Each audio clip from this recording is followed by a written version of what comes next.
안녕하세요. 천안 아저씨예요. 오늘은 교통사고, 접촉사고의 뇌진탕 진단에 대한 얘기를 할 거예요. 교통사고가 났을 때는 접촉사고라고 할지라도 뇌진탕 진단서를 반드시 받아라. 그러면은 합의금을 높게 받아줄 수 있다. 이게 손해사정사들이 흔하게 하는 말이에요. 그거 동네 한의원 가가지고서 어질어질하다 이런 얘기를 하면은 뇌진탕 진단서가 나올 테니까 그걸 가지고 오면은 합의금이 분명히 올라간다. 이렇게 얘기를 하는데 맞는 말이에요. 일부는 뇌진탕은 11등급 상해이기 때문에 일반적으로 목 아프고 허리 아프고 이건 12등급이거든. 12등급보다 한 단계가 높아요. 그래서 합의금이 일반적으로 높게 나와요. 물론 합의금은 협상의 능력에 따라서 다를 수 있겠지만 일반적으로는 11등급이 합의하기가 훨씬 더 쉽죠. 근데 어질어질하면 뇌진탕 이건 아니에요.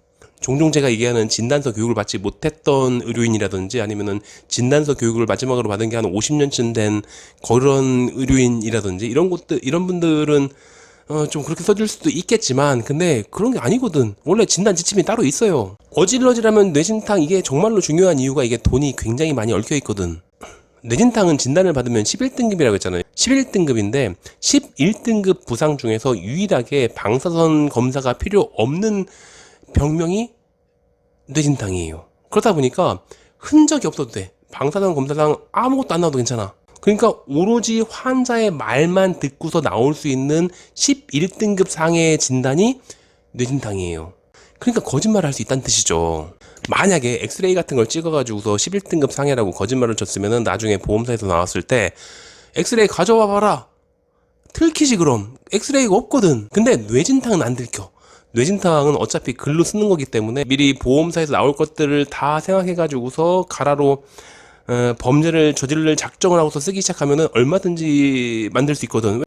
왜냐면 내가 진단을 하는 사람인데 내가 이미 뇌진탕의 진단 지침을 알고 있고 내가 거기다 소설을 써가지고서 뇌진탕 환자를 만들면 되는 거지. 그렇기 때문에 안 들켜요.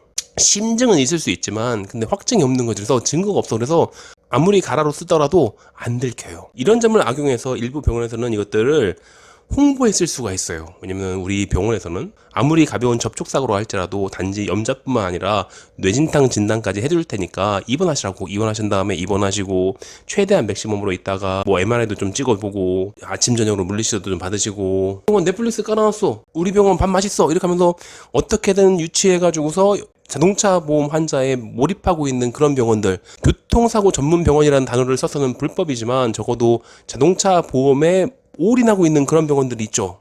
그런 기관들은 고객님을 모셔가지고서 누이 좋고 매부 좋고 나는 돈 많이 벌고 너는 합의금 많이 벌고 이렇게 해서 그렇게 해서 이루어지는 범죄까지는 아니고 일종의 모럴 해저드 뭐 그런 수준?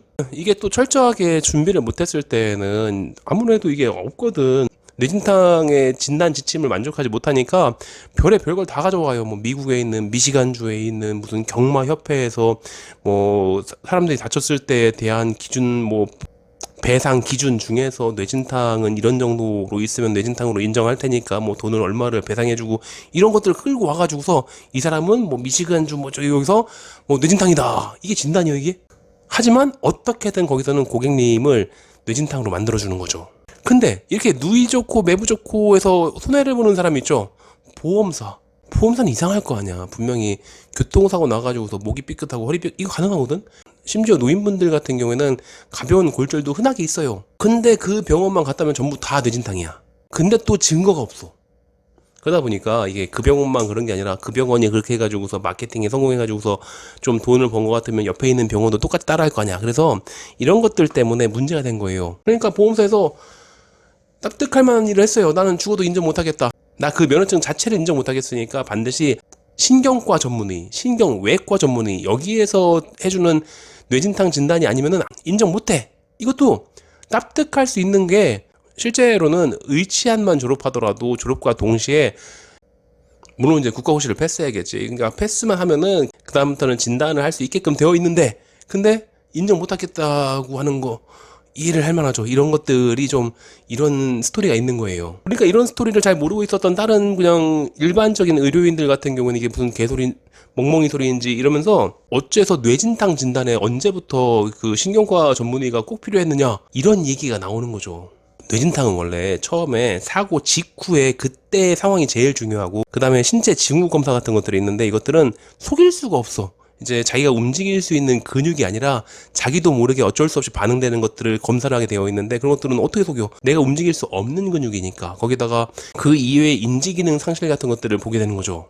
근데 뭐 아까도 얘기했지만 아예 작정하고서 병원에서 이런 것들을 다 거짓으로 꾸며줄 생각을 했으면 얼마든지 꾸며줄 수 있는 거니까. 그래서 신경과나 신경외과 전문의로 딱 이렇게 국한해가지고서, 실제로 신경과나 신경외과 중에서 접촉사고 환자를 받지 않는 병원도 많거든. 근데 어쨌건 거기 갔다 와 그래. 찾아야지 뭐 어디 있나. 이 모든 것들은 결국 손해사정의 전문가들, 그러니까 손해사정사, 그리고 변호사들, 그리고 부도덕한 의료인, 단돈 몇십만 원이라도 더 벌고 싶은 교통사고 피해자, 이렇게 이들의 콜라보로 이루어진 이상한 현상인 거죠. 누구 하나 콕 집어가지고서 잘못됐다고 할 수는 없어요. 그러니까 지금쯤이면은 접촉사고에 뇌진탕 진단이 거의 불가능해요. 실제로 여러분도 뇌진탕 진단을 받으러 오신 분들도 다들 알고 있을 거예요. 자기가 뇌진탕이 아니라는 것들은. 근데 이것도 뭐 그렇게 뭐 완전히 아주 불법이라기보다는 뭐 사실은 피해자가 뭐 자기를 더 아픈 것처럼 써주겠다는데, 피해자의 입장에서는 그렇게 뭐 꺼릴 것까지는 아니잖아요. 그러니까 뭐 자기가 잘못한 것도 아니고 의료인이 그렇게 해주겠다는데, 그러다 보니까 이거는 범죄가 아니라 뭐 그냥 도덕적 해이 정도? 상습이면 범죄겠지만 상습이 아니라 어쩌다 보면 교통사고를 당해봤자 얼마나 난다고, 평생 동안. 그러니까 그렇게 생각하시고 교통사고에 뇌진탕을 받기가 쉽지 않다는 것들은 알고 계시고, 그 손해사정사들이 반드시 받아오라고 했지만 잘 받기 힘들어요. 요즘은 그냥 아픈 만큼 치료받고 아픈 만큼 합의금 받으면 되는 거죠.